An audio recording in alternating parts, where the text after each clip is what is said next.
세계는 곧 나의 인식의 반영이다. 동정심은 모든 도덕성의 근본이다.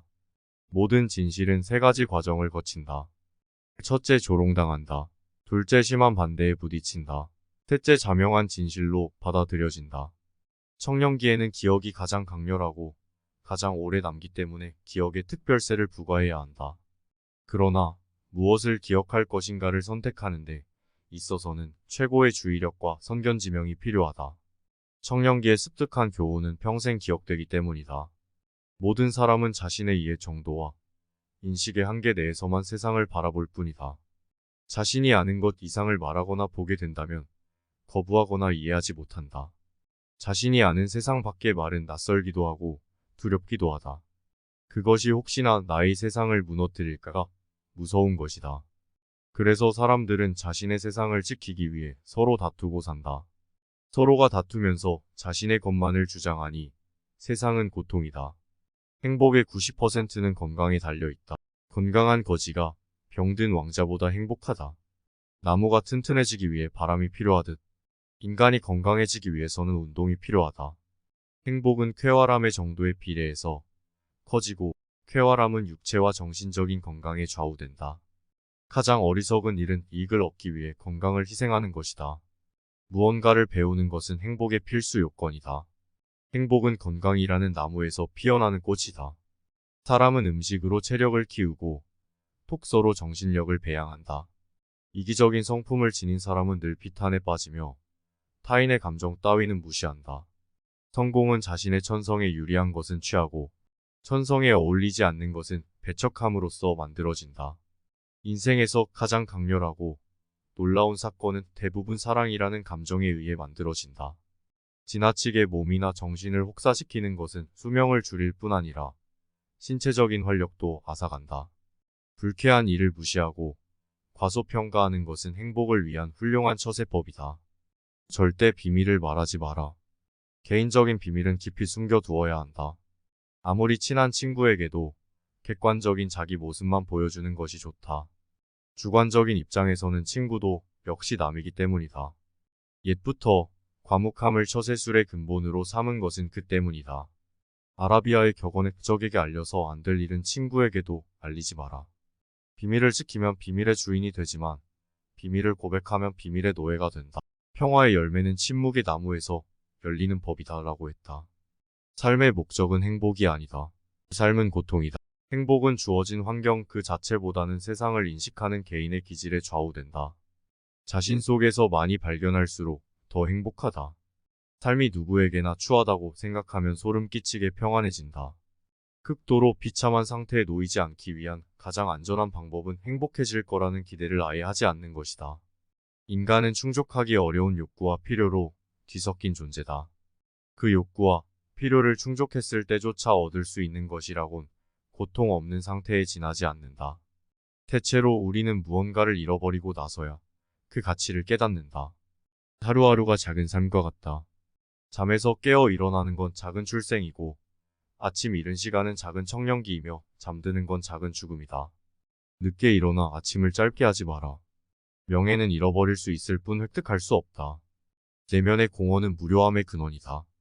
내면의 공허가 생기는 이유는 밖에서 일어나는 모든 하찮은 일에까지 늘 신경을 쓰기 때문이다. 정신이 풍요로워질수록 내면의 공허가 들어갈 공간이 줄어든다. 자신이 원래 지니고 있는 것이 지금까지보다 더 중요하다. 가장 중요한 것, 인간 자신을 이루고 있는 것, 언제나 그를 따라다니는 것, 아무도 그에게 주거나 빼앗을 수 없는 것, 그것이야말로 그가 소유할 수 있는 모든 것보다 중요하다. 또한 그것이야말로 남의 시선에 비친 자신의 모습보다 훨씬 더 중요하다. 행복을 위해서는 타인의 판단을 중시하는 명예욕과 일종의 허영심을 버릴 필요가 있다. 힘들고 괴로울 때 최상의 위안은 자기보다 더욱 고통받는 존재를 바라보는 일이다. 대중은 일반적으로 귀와 눈은 밝지만 우둔한 판단력과 희미한 기억력을 갖고 있다. 사물을 올바르게 평가하는 일이 드문 이유는 올바르게 판단할 만큼 총명한 사람이 적기 때문이다. 최상의 보물은 명랑한 표정과 쾌활한 마음이다. 비슷한 영혼은 멀리서도 알아보고 인사를 나눈다. 지나치게 가벼운 배는 뒤집어지기 쉽듯이 삶에도 고통이나 근심이 없다면 방종에 빠지고 만다. 교만의 그늘이 무수한 장점을 가려버리는 일은 흔하다. 예의는 지혜에 속하고 무례는 무지에 속한다. 상대가 무례하게 구는 것은 자기 스스로 무지함을 드러내는 것이다. 상대의 무례함에 너무 흥분할 것 없다. 내가 상대보다 더 많이 알고 있다면 상대는 무례해질 수밖에 없다. 더 많이 알고 사고가 깊은 사람은 화를 낼 이유가 없다. 수준이 낮은 사람이 수준을 맞추는 방법은 상대를 자기 수준까지 끌어내리는 것이다. 그런 사람의 말에 같이 화가 나기 시작하면 나도 그와 같이 되는 것이다. 정신이 빈약한 사람들이 재물로 남을 앞서려고 한다. 예술이야말로 인간을 고통과 욕망에서 벗어나게 해주는 신성한 탈출구이다. 음악이야말로 예술 중에서 으뜸이며 훌륭한 음악을 듣는 것은 정신을 목욕시키는 것과 같다. 지나치게 관대하고 다정하면 상대방은 무례해진다. 인간은 자신을 찬양하는 사람보다 자신을 경멸하는 사람에게 더 신경을 쓴다. 인간의 행복과 불행은 무엇으로 자신의 마음을 가득 채우느냐에 달려있다. 성격이 소유물보다 행복에 더 큰 영향을 끼치지만 사람들은 정신을 수양하기보다는 재산을 늘리려고 애쓴다. 삶이란 욕망과 권태 사이를 왕복하는 식의 추와 같다. 즉, 욕망으로 인한 고통으로부터 벗어날 수 없다. 내 안에 원하는 것이 생기면 내 마음속은 그것으로 가득 차서 그것만 갖게 되면 행복해질 것만 같이 느껴진다. 그런 결핍 상태에서 불안을 느끼며 욕망을 채우기 위해 달려나간다. 문제는 그것을 만족하고 나서이다. 욕망이란 바닷물과도 같아서 그것을 마시면 마실수록 목이 말라진다. 희망은 마치 독수리의 눈빛과도 같다. 항상 닿을 수 없을 정도로 아득히 먼 곳만 바라보기 때문이다. 모든 비극의 시작은 비교하는 것으로부터 시작된다. 우리는 내가 가진 것은 생각하지 않고 항상 갖지 못한 것만 생각한다. 그럼으로써 불행의 길을 걷는다. 행운은 거울 속에 나를 바라볼 수 있을 만큼 용기가 있는 사람을 따른다. 타인 혹은 세상에 많은 것을 기대해서는 안 된다. 결국 인간은 누구나 혼자다. 사람들은 서로 같은 사건과 같은 사물을 본다고 생각하지만 사실 그 누구도 같은 것을 볼 수 없다. 나 밖에서 일어나는 일은 나의 인식체계를 거쳐야만 이해할 수 있다. 그 누구도 여기에 예외는 없다. 이를 받아들이지 못하면 결국 평행선을 긋듯 서로 이해할 수 없는 대화를 하게 된다. 인간은 행복할 때는 자신이 행복하다는 것을 느끼지 못하지만 불행해져야 그때가 행복했다는 것을 깨닫는다. 돈은 추상적인 행복이다. 따라서 더 이상 구체적으로 인간이 행복을 즐길 능력이 없는 자는 자신의 마음을 온통 돈에 쏟게 된다. 인간은 고슴도치와 같다. 너무 가까이 하면 가시에 찔리고 너무 멀리 하면 추워진다.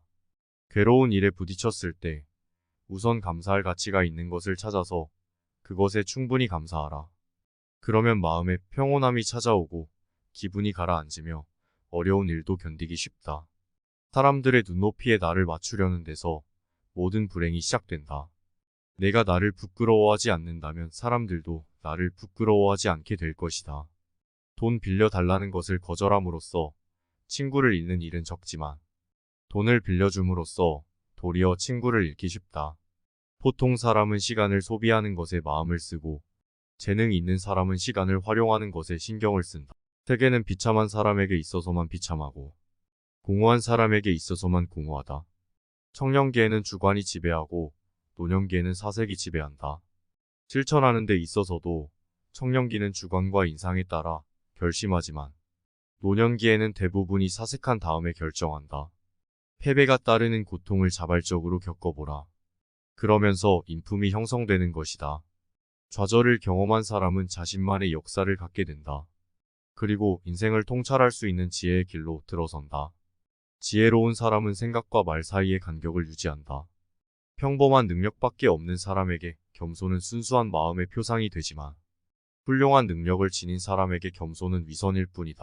허영심은 사람을 수다스럽게 하고 자존심은 침묵해 한다.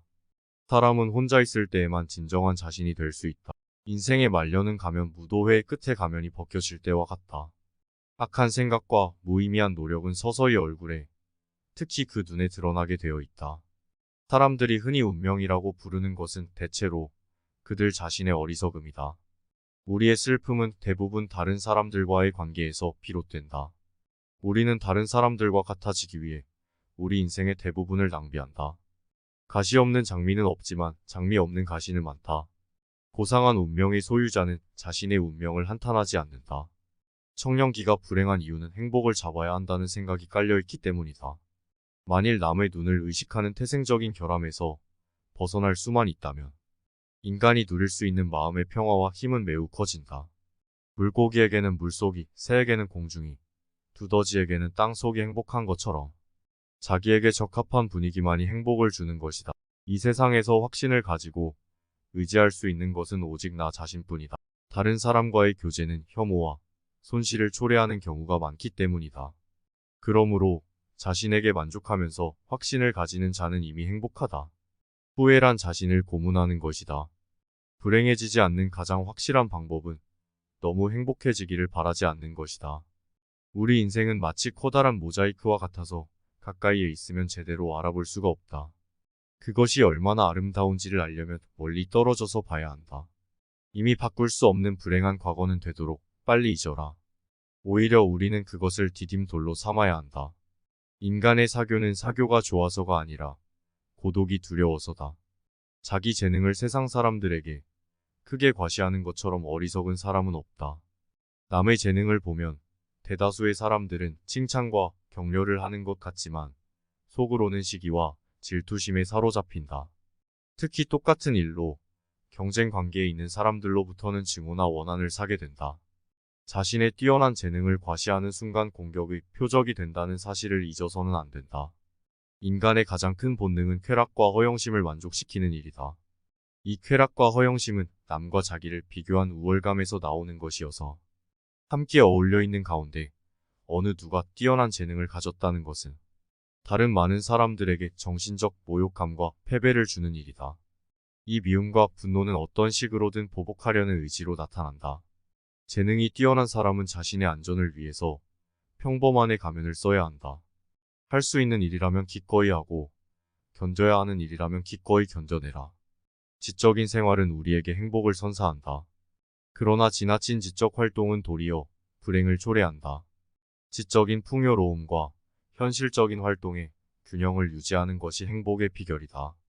현명한 사람은 고통이 없기를 바랄 뿐 쾌락을 원하지 않는다. 우리는 쾌락 대신 지혜를 행복 대신 깨달음을 추구해야 한다. 절제가 기쁨을 낳는다. 톡서한 내용을 모두 잊지 않으려는 생각은 먹은 음식을 모두 체내에 간직하려는 것과 같다. 우리는 이미 가지고 있는 것에 대하여는 좀처럼 생각하지 않고 언제나 없는 것만을 생각한다. 우리는 죽은 사람이나 동물의 사체를 볼 때 우울한 기분에 휩싸인다. 그것은 형체란 실체가 아니라 단지 하나의 현상에 불과했음이 그 시체로부터 가장 분명하게 나타나기 때문이다. 인간과 비교해서 짐승은 항상 현재라고 하는 순간을 늘 차분하고 조용한 기분으로 지낸다는 참된 지혜를 가지고 있다. 자신을 존중할 줄 아는 사람만이 다른 사람을 존중할 수 있다. 남의 생각이나 의견에 반박하지 마라. 아무리 호의적으로 말한다 해도 상대방의 잘못을 비난해서는 안 된다. 남의 감정을 사기는 쉽지만 그 잘못을 시정하기는 매우 어렵기 때문이다. 남을 불합리한 생각과 허망에서 벗어나게 하려는 것은 어리석은 생각이다. 그것은 엄청난 오해와 저항에 부딪힌다. 어차피 그들을 내가 바꿀 수 없을 바에는 비난할 필요도 없다. 타인에 대한 경멸을 드러내면 증오로 되돌아온다. 천하고 추악한 존재라도 그 인격을 무시하지 마라. 오히려 모든 사람들의 인격 속에 존재하는 영원성이나 불멸성을 찾는 것이 중요하다. 책을 산다는 것은 좋은 일이다. 독서할 시간까지 살 수 있다면 더욱 좋다. 그러나 사람들은 다만 책을 산 것만으로도 그 책의 내용까지 알게 된 것으로 착각한다. 소음은 모든 방해물 중에서 가장 염치 없는 형태라 단순한 방해물이 아니고 생각을 분열시키기도 한다. 아무도 해치지 말고 모두를 도와주어라. 내가 할 수 있는 데까지. 선입견과 편견은 배를 육지의 반대로 몰아가는 역풍과도 같다. 우리는 우리가 살고자 하는 삶이 아니라 살 수 있는 삶을 살아야 한다. 미래를 향한 근심은 종종 무의미하지만 과거를 향한 그리움은 항상 무의미하다. 우울한 사람은 현실에서 만족을 얻지 못하므로 늘 삶에 지쳐 있다. 질투에 사로잡히는 이유는 자신보다 나은 처지의 사람을 보기 때문이다. 남이 낫다고 느낄 때 사람들은 대부분 자신의 비참함을 돌아보게 된다. 사교가 뛰어난 사람들은 대체로 평범한 사람이다. 그러나 남들과 잘 어울리지 못하는 외로운 영혼들은 어떤 면에서 뛰어난 능력을 가진 인물일 수 있다. 불행한 일은 마음에 담아두지 마라. 불행한 일을 당하고도 침묵하고 냉정해질 수 있는 사람은 자기가 당한 일이 지금까지 당한 재앙 가운데 가장 사소한 것으로 여길 줄 아는 사람이다. 이미 생존의 허망함을 터득하고 있는 사람이 불행을 당했다고 울거나 행운에 날뛸 리가 있겠는가. 우리는 온갖 지혜를 짜내어 모든 불행에서 초연해야 한다. 그런 것들은 길을 걷다가 발끝에 걸리는 돌처럼 힘껏 차버려야 한다.